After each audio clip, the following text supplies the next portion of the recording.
Hey guys, how you doing? Hey, I get a lot of emails, a lot of Instagram messages with people asking me about relationships. Asking me about their marriage, about their kids, about parenting. Sometimes it has to do with other family members or people at work. And so I wanted to share with you two images and two ways of kind of processing and understanding human relationships. I teach about this topic a lot, and I kind of teach about these images and this understanding so much. And I just wanted to make, a little video here as I walk slowly. I'm actually walking in a cemetery near my house, but I walk here sometimes just to think, and it's quiet. And so, so the first image I want you to think about is this image of a cycle. I actually got a message today from somebody who's in a relationship and struggling, and this person actually used the word cycle. And this cycle that this person is in is a cycle of pain, and it's like same stuff, different day.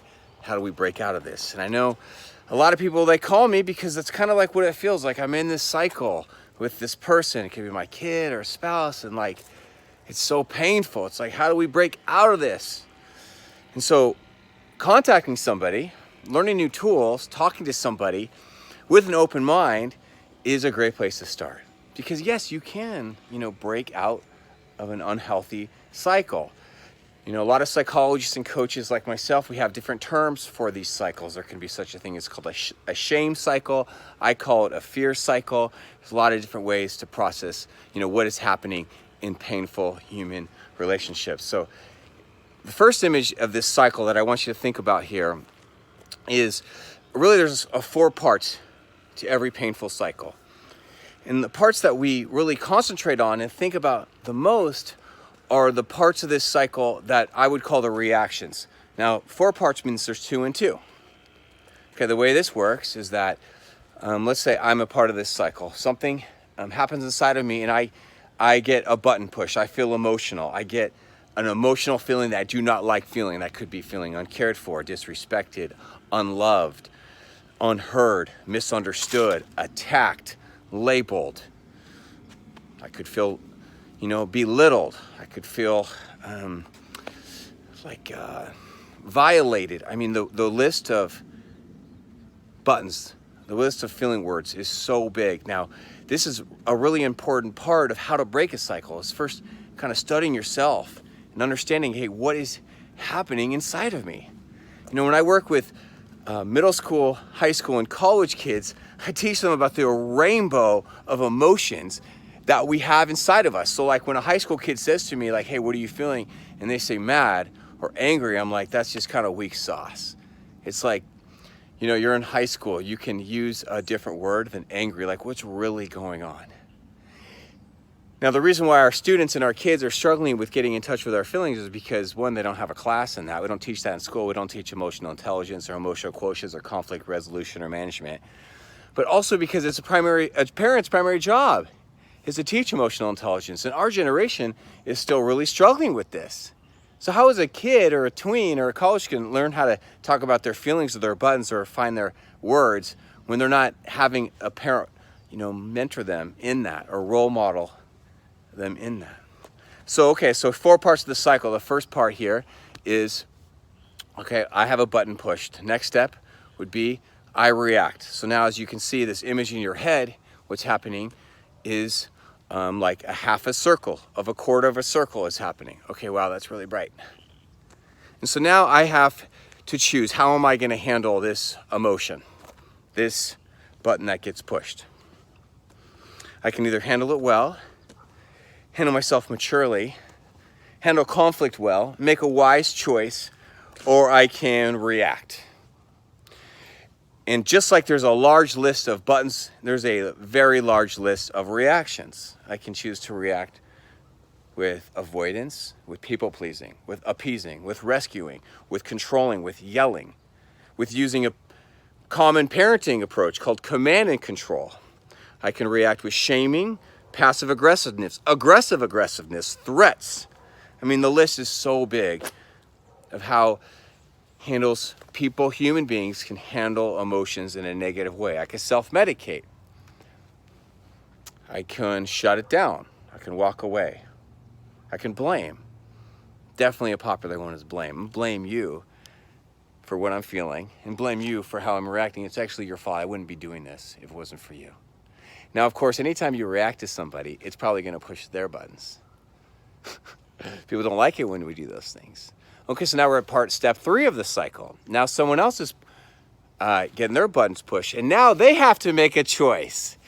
And if you find yourself caught up in a cycle, it means 2 people are probably doing a lot of reacting. Now this other person's now reacting, and now how do you think that makes me feel? Do you think I like that? No, that really pushes my buttons. So I react some more, and then round and round we go. Same stuff, different. Say that's the bad news. The good news is you can break this cycle. And this is like kind of like the beginning steps of how to break the cycle. It's just identifying it, studying yourself, and knowing what's going on inside of me, and having hope. We can get through this. We can break this. We have to know what is happening inside of us and be self-aware of our reactions and how our reactions are really hurting this person, but we're also hurting ourselves. Because anytime you react with avoidance, or you shut it down, you're a people-pleasing, you self-medicate, you're angry, you yell something, you're also hurting yourself. That's not good for you. Some of you react with a lot of worry. You're just constantly worrying. That is bad for your health. So that first image that I want to share with you is that image of a cycle. What I have right now on my website, which you can go to, is I've actually developed a really powerful personality assessment. I call it Being the Best You.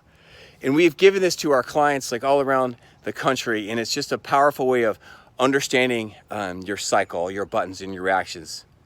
And I've just decided that I am so into this, and I've had such life-changing results with this. I've decided just to sell this thing now for like $5. So you can go and check it out on my website if you like.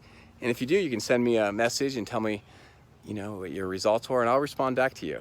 The second image I want to give to you today to help you study yourself is the image of Superman. And I want to talk to you about kryptonite, okay? Now, I'm not really into like super comic books or superheroes. I know a lot of you are nowadays with all the Marvels, and kids are so into all the Avengers type stuff. Okay, so when you think of kryptonite, obviously most of you know what that is, so you probably think of it as what it is. Okay, it's Superman's weakness. It's actually a rock from his home planet Krypton. And then when Superman is around this rock, he loses his powers. He gets weak. He doesn't act like his normal self, okay? But here's what I want you to understand about yourself. I hope this is a life-changing video for you, and if it is, leave me a comment. Tell me your thoughts, engage with me. That's why we do this. It's called social media. So be social with me. How about this image is that you and me, we actually each have what I call an emotional kryptonite, which means we each have a handful of emotions that we really hate feeling. Really hard for us to feel. And when we feel these feelings, when our buttons get pushed, think of the cycle here, it's really hard for us to not react, because it's really like we just hate feeling these feelings. Think of Michael J. Fox or Marty McFly in the movie Back to the Future, right? It's a silly, 1980s movies reference, right? Biff knows how to push his buttons, and every time Biff calls Marty, "What are you, chicken?" Really, really bothers Marty, and he reacts. He probably doesn't like feeling small or belittled, threatened, challenged. So for me, some of my buttons, some of the things I really hate feeling is I hate feeling controlled, and I really don't like feeling uncared for. So like imagine me, I'm sick in bed, I got a wife and 3 daughters. So if I'm sick in bed and I can't work, I just want to sleep or veg out on Netflix or something. And then if the women in my life, they come into the room and they don't really care for me, I feel uncared for, and it just drives me nuts. It really hurts me. If they say things like, you got a man cold, Sean, suck it up. Come on, Dad, you're just faking it. It kind of actually hurts, because I really don't like feeling uncared for. And I really don't like feeling controlled. Now, no one can control me, but I've had just different things happen to me in my 41 years, and the way I think, I just don't do well when I feel controlled. So now that I know this about myself, I know that these are two of my emotional kryptonites. I really know myself better. But also I can share these feelings with people in my life that love me, that care about me. And so when I say, hey, I'm kind of feeling controlled, I'm really communicating something powerful about myself, but I'm helping like this person know what's going on inside of me. And then they can choose how they want to respond. Now, hopefully they'll respond with things like, oh, I don't want you to feel controlled. Like, oh, okay, I'll try a different approach, or let's work this out. Or I don't want you to feel uncared for. Because no one's psychic, so we have to like communicate our feelings. We have to say what's going on. That's one of the horrible parts about like people that struggle with avoiding or people pleasing. It's like they're just stuffing and they're not sharing their true selves. You could say the same thing about people who struggle with yelling or rage or anger. You're really not sharing your feelings. You know, if you're yelling at somebody, if you are, well, they're probably not even listening if you're yelling, right? So these two images of a cycle and of Superman and Kryptonite, I found to be really helpful to kind of like building a foundation of breaking a cycle. Now, if you have a really nasty cycle in your marriage or with your family, your teenagers, I would love to help you with that. You can contact me for coaching. You can visit my website. I mean, I get so many messages and calls. I just love this connecting with you. And I love being in your life. So thank you for listening to this. And stay strong, everyone. Be close.